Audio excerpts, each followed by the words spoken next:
Welcome to this KU Multi-Faith Forum. This forum has been supported by many community organizations and faith-based groups, including some of the faith groups in Lawrence and Kansas City area.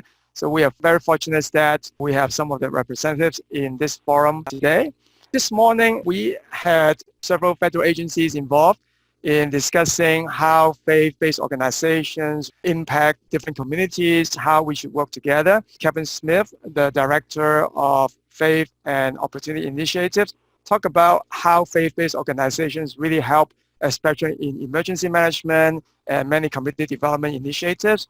And so I think out of all this, we realize that faith has a large part to do with how we advance goodness on the personal level as well as at the community level. And so with that, I think it's very appropriate for us to talk about what goodness means. And so this is what this panel is going to be talking about. And with that, I'm going to turn to Professor Virginia Harper-Ho of the KU Law School to facilitate this panel. Thank you, Virginia. Thanks, Alfred. It's really my great pleasure to moderate today's panel on goodness and society as part of this multi-faith dialogue. And I'd like to start by introducing our panel participants. So on my right and your left on the screen, we have Mr. Debabrata. He's a retired medical professional and an expert in medical physics. He's a member of the Hindu Temple of Kansas City, and he's also a member of the Greater Kansas City Interfaith Council. On my left and your right, we have Mr. Charanjit Hundal. He is an engineer and a member of the Sikh Gurudwara in Johnson County. He's also active in local interfaith initiatives and is a founding member of Pathways, which was a local discussion group of different faiths in Johnson County. Next to him, we have Dr. Jane Zhao, who's an associate professor of strategic management at KU's School of Business. Dr. Zhao holds a PhD from the University of Michigan, and she is a member of the Lawrence Chinese Evangelical Church. On the row below, we have Dr. Judy Roitman, who's Professor Emeritus at the KU Department of Mathematics. She is a Zen master and guiding teacher at the Kansas Zen Center here in Lawrence, as well as a member of the Lawrence Jewish Community Congregation. Next to her, we have Bandar Almohammadi. He's a doctoral candidate at KU School of Law. Mr. Almohammadi formerly served as an imam at one of the largest mosques in Medina in Saudi Arabia. Next to him, we have Dr. Sam Brody. He's a member of the Lawrence Jewish Community Congregation and also an assistant professor at KU's Department of Religious Studies. He holds a PhD from the University of Chicago Divinity School.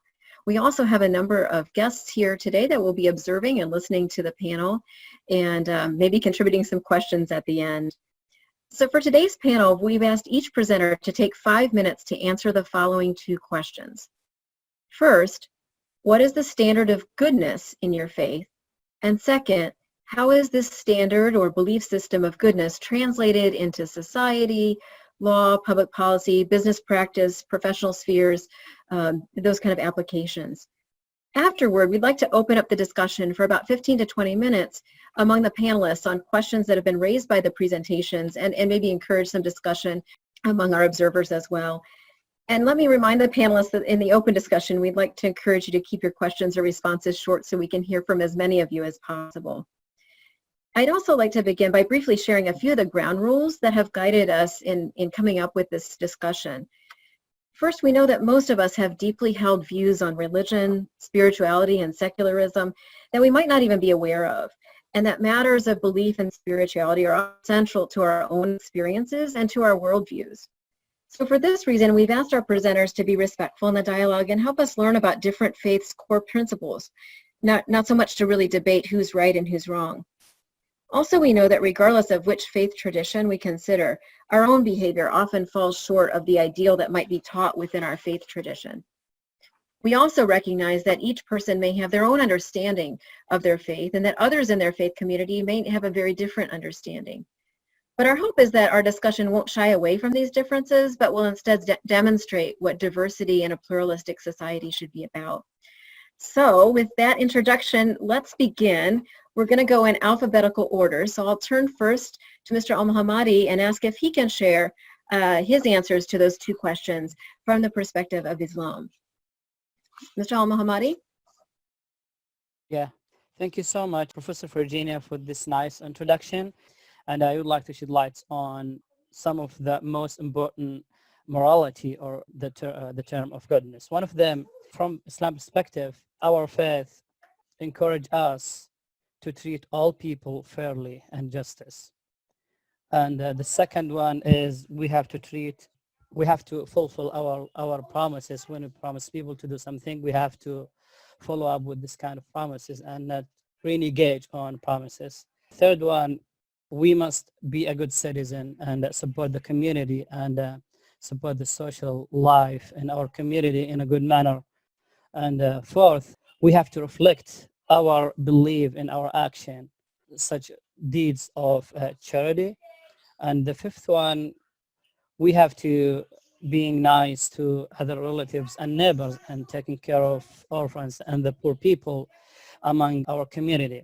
This kind of morality, there are a lot of things that in Islamic perspective, but due to restriction on time, I'm not gonna go in details, but this kind of like umbrella about the morality, the highest morality that we have in Islamic perspective that encourage people to be a good citizen to the community that we live in.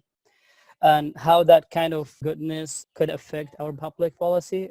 Basically, we have to apply this kind of morality in our life instead of saying or write this morality in the book or in paper. We have to apply it. We have to follow up with this kind of morality to be a good citizen. I'm not saying that we are perfect, but at least we have to do our best to be a perfect people among the community and to fulfill this kind of goodness, to have prosper community, to be in the will of God, to have a good sense of humanity. And one of them, for instance, we have to make sure that the justice would be served among the community and that no one repressed among the community. The other thing that would affect the public policy, we have to treat people in the same manner without any discrimination that could affect their behavior. Such as we in Islamic law, they prohibit to discriminate people based on their beliefs or based on their races or based on their color or based on their tribe or based on the social privilege. If they have privilege among the community, we have to treat all of them in the same manner without any discrimination that could affect their life. This kind of things I would like just to share it with you. Hopefully I'm on time. Excellent. Well done. Thank you, Thank you. for starting us off. Let's turn next to Mr. Bhaduri. Why don't you go ahead and share your answers to our two questions? Okay. Goodness that's the topic of discussion here. Goodness, when it refers to a person, has more or less same meaning in most of the culture. It generally means certain qualities we value or admire, like truthfulness, honesty, compassion, charity, dutifulness, etc., etc. Now, for law and justice, these qualities are very important. A judge can deliver justice only when he adheres to the unanimity, and an accused, whether he is truthful or not, that is of utmost importance in the judgment of what is wrong and what is right. A closely related term is ethics, which concerns itself with the study of conduct. In Hinduism, ethics is derived from certain spiritual concepts and prescribes discipline for spiritual life. Hindu ethics on personal level means eliminating mental impurities as greed, egoism, etc., etc. Objectively, it deals with Hindu concept of dharma or duty related to a person's position in society and the stage of his life or her life. Dharma or personal rules of conduct is a means to an end, to rid oneself of self-centeredness, greed, cruelty, and other vices which ultimately create an environment in the pursuit of highest good to the society. It also speaks of the universal ethical principle which applies to all human beings. Ethical doctrines of Hinduism are based on Upanishads, which are scriptures derived from Vedas, the ultimate book of wisdom. Now, one term is very important in our ethics, which is karma. Karma, as perhaps most of you know, that whatever action I take, it has its outcome or results. And by action, I mean the volitional action. Means the things that I have in my control. That means my behavior. That determines the outcome of my future fate. The example is a person, to rescue a person who is found to be unable to move from being run over by a car in front of me, and I can safely take him or her out from the danger. Now, this is an action that I have a choice, and depending upon that action I take, there can be immediate results, or there can be no results visibly, but that impression is embedded in my mind, and later at some other point, and maybe in the next part, it will result in some other outcome. So this is more or less the principle of ethics and moral values in Hinduism, which is independently related to the spiritual value. And we have what is called Atma, which is the universal truth in everybody. And so we try to make ourselves bigger by feeling for others by this principle. I think I'm running out of time, so I'll stop here unless you have more questions. In future, I can answer. Thank you. Oh, great job. Thank you, Mr. Bhaduri, for sharing with us from the Hindu perspective. We'll now turn to Dr. Brody. I think you're next in line to share with us from the Jewish perspective. And I think, there you go. Well, I was thinking about how to try to answer this question in a Jewish way, and I thought a Jewish way would involve focusing on the fact that you asked specifically about goodness. There are lots of other words that mean nice things. You could have said righteousness or holiness, but you said goodness, so that made me think of the way that the word good shows up in the Torah. So the first Jewish way I'm trying to respond is to focus on the word you asked about, and the second is to refer to scripture. So the word good shows up in Genesis 1:4, and it refers specifically to light. God created it, it was good. What does that mean? It's the first time you see the word, so you don't know what it means. And in Genesis 1:4, the word good shows up for the first time in the Torah, and it refers to God's creation of light. God created light and saw that it was good. And then a couple of verses later, God creates the heavens and the earth and sees that the earth is good. So what does this mean, good? Well, if this is the first time you ever see the word, you don't know what it means yet. So you have to infer from context that it just refers to that which God has created. So what God has created is what is good. And so then you derive from there.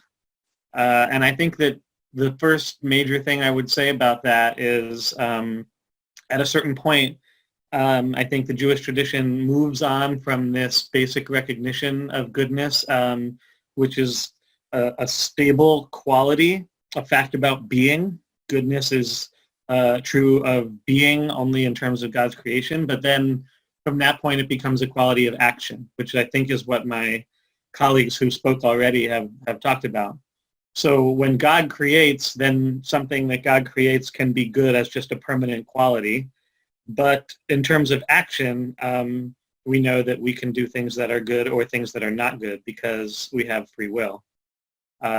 So what does it mean for human action to be good then, I think, is to be in conformity with creation. And in Judaism, this takes the form of attempting to follow the Torah as it was to the Jewish people at Sinai, where God made this covenant with this people and commanded us to do, we traditionally say, 613 things, do or not do.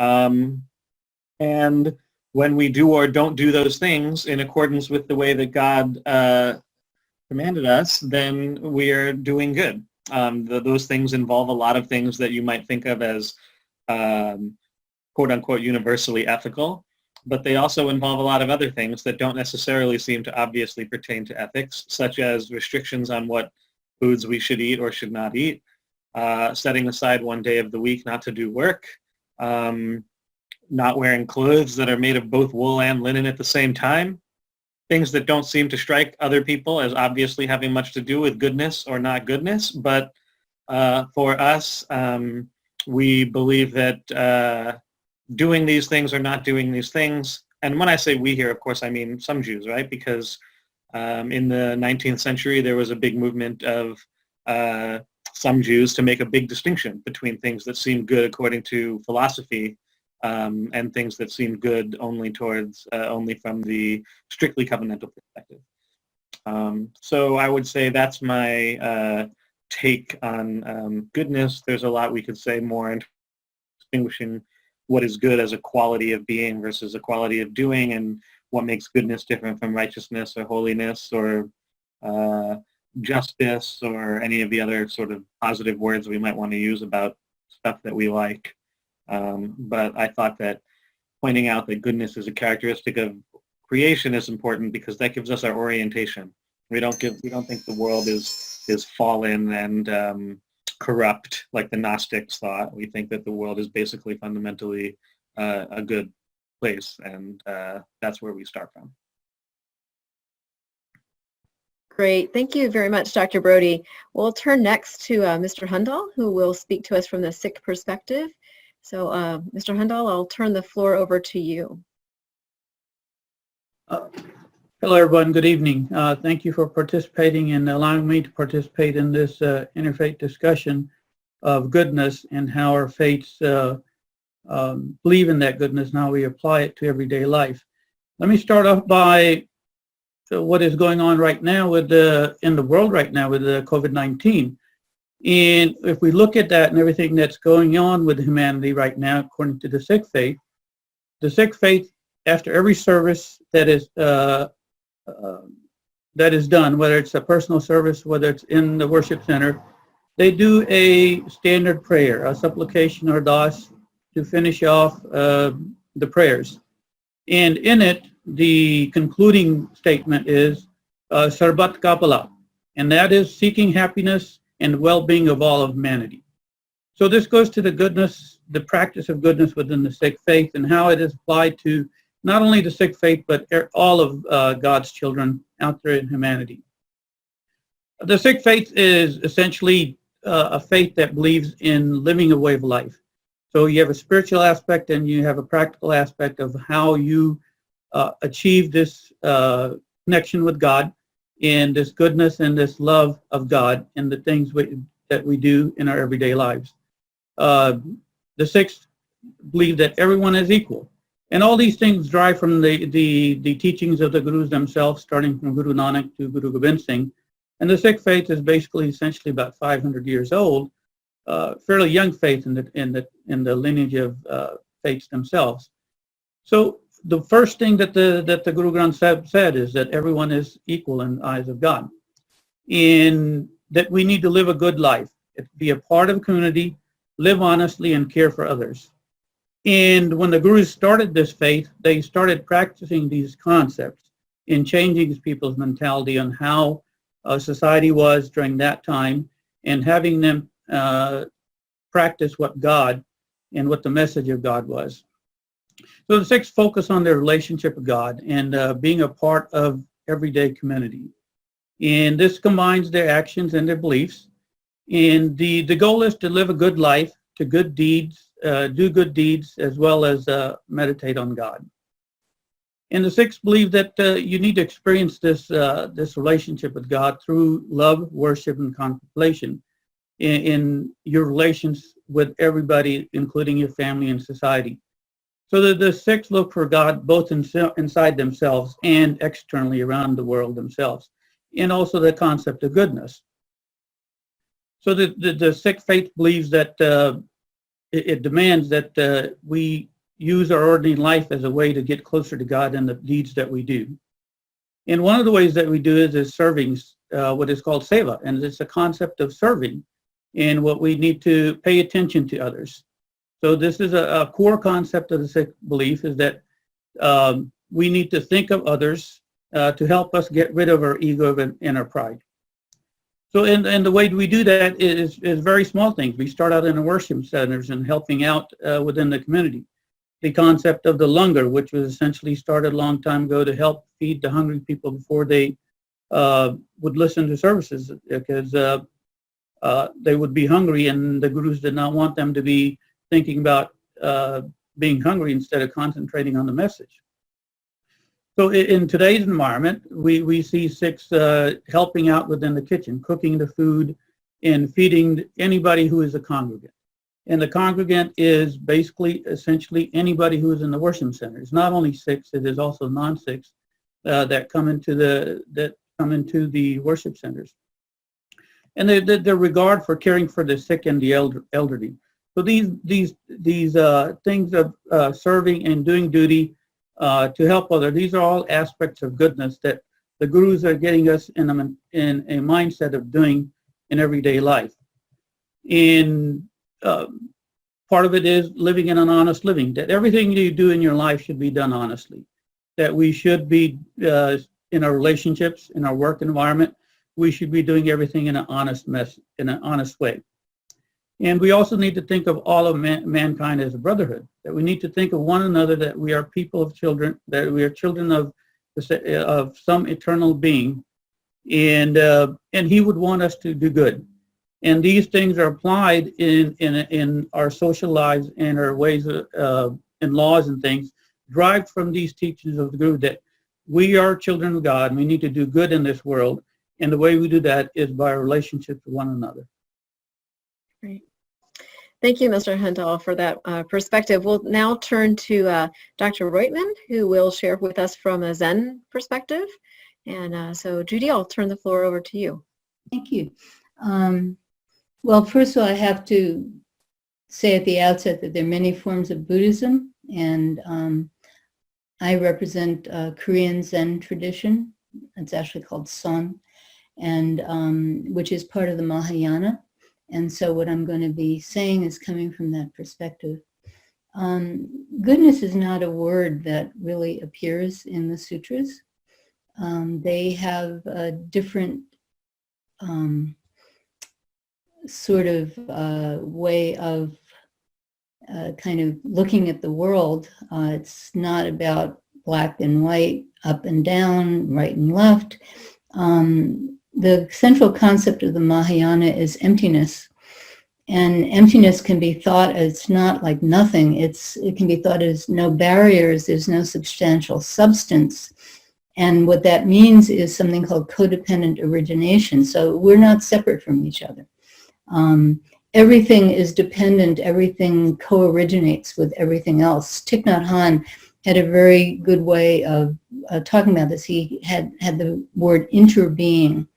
So we look like we're all these little Brady Bunch squares on the screen and we're all separate, but actually we're not separate. It's like, you know, you can say, oh, look, you have these four things there, but no, they're not separate at all.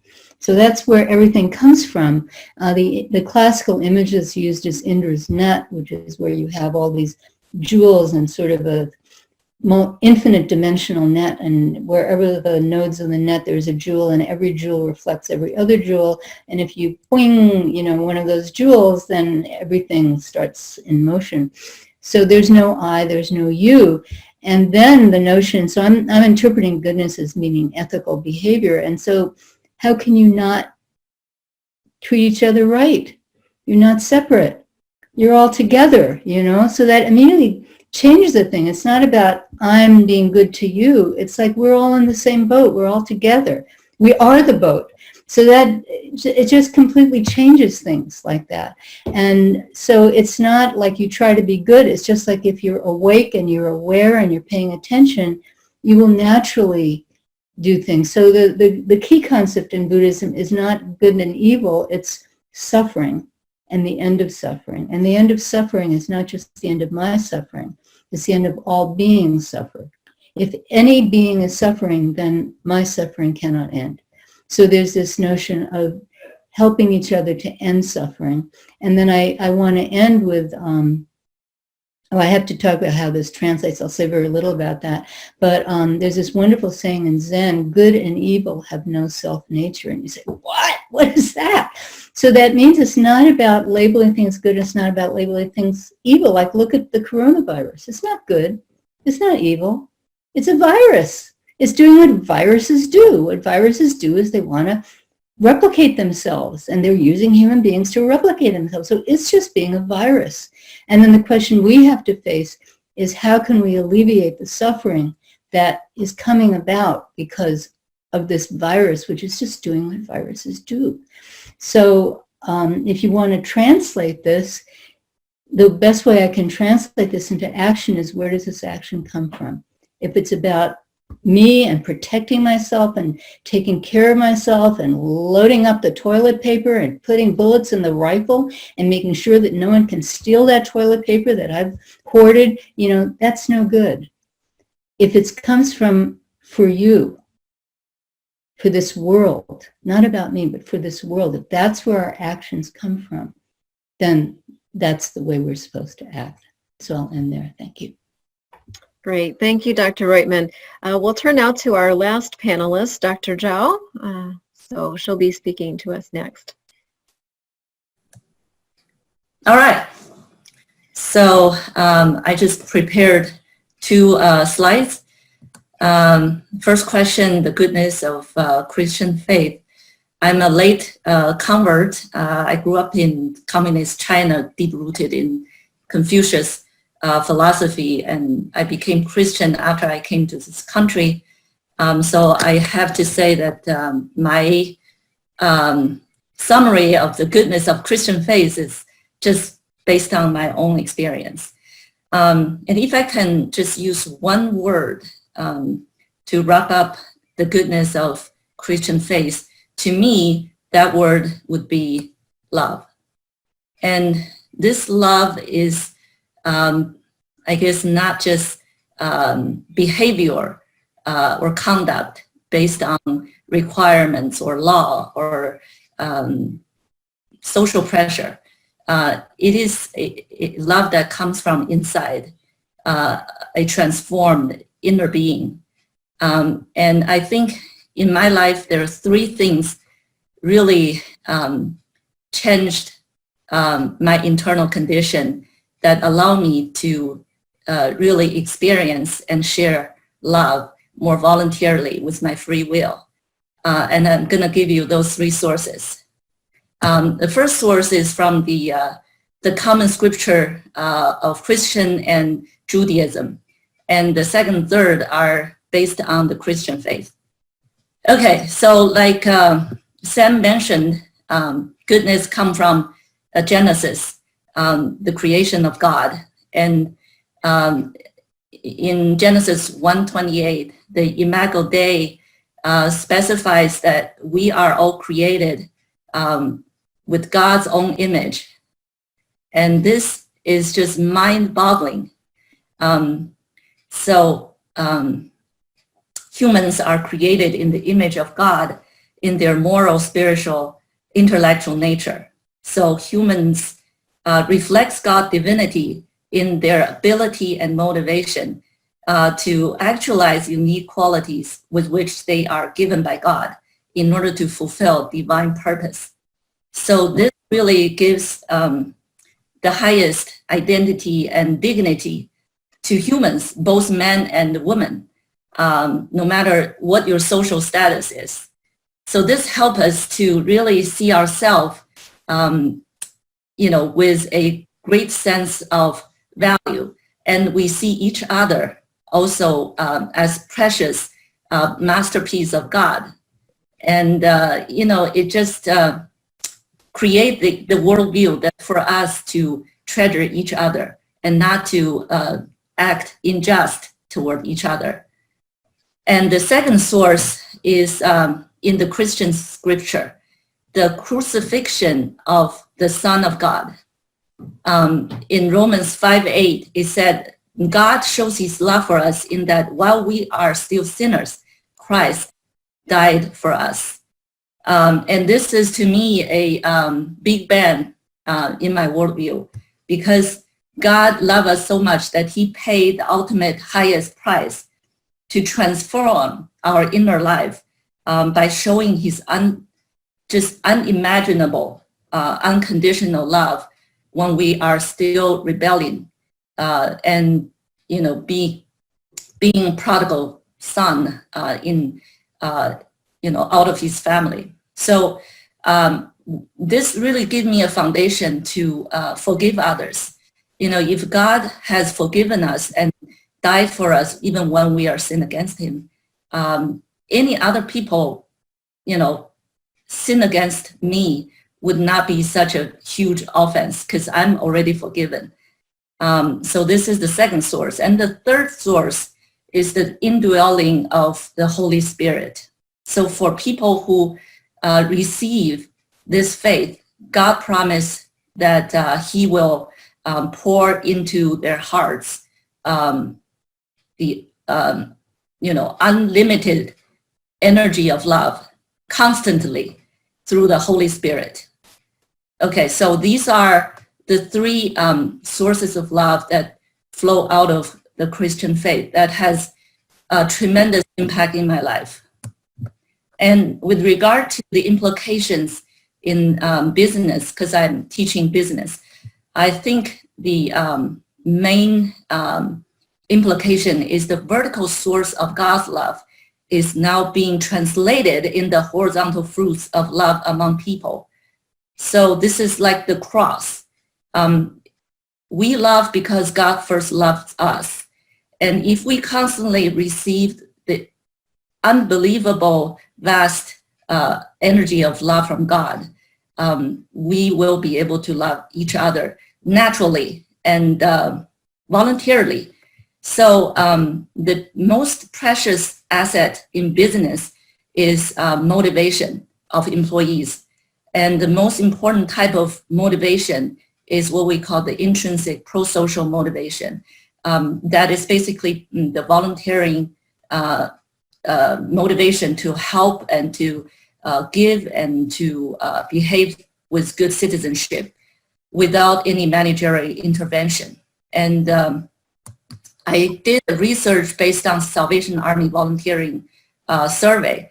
And what I found is Christian faith is a strong source of intrinsic motivation for the unpaid volunteers that helps at the Salvation Army. So the data show basically the strongest predictor for the length, the tenure of volunteer behavior and the volunteer satisfaction is spiritual motivation based on their Christian faith. And the coefficient of that impact way surpass other type of motivation such as social and self-motivation. And it trumps also all kinds of managerial levers. So this is, I believe, a good support to the claim that having a Christian faith really help people to volunteer their time and effort to help others longer and with greater satisfaction. Yeah, that's all I want to share. Thank you. Great.